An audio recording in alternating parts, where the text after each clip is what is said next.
Tingnan natin yung ating niluluto. Ayun. Luto na siya. Pwede na. Nag-crave ako sa pizza. Ayan.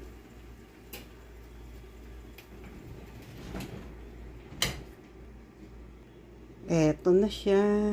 Ayan. Oh, ang ganda ng tama yung aking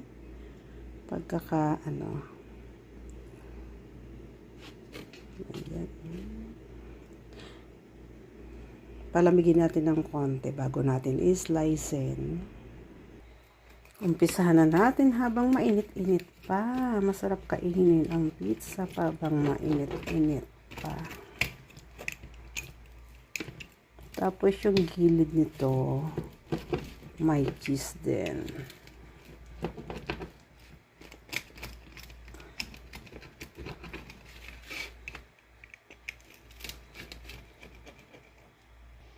Ayan, okay na. Ready to eat na. Kain na tayo. Ayan. Nag-crave sa pizza.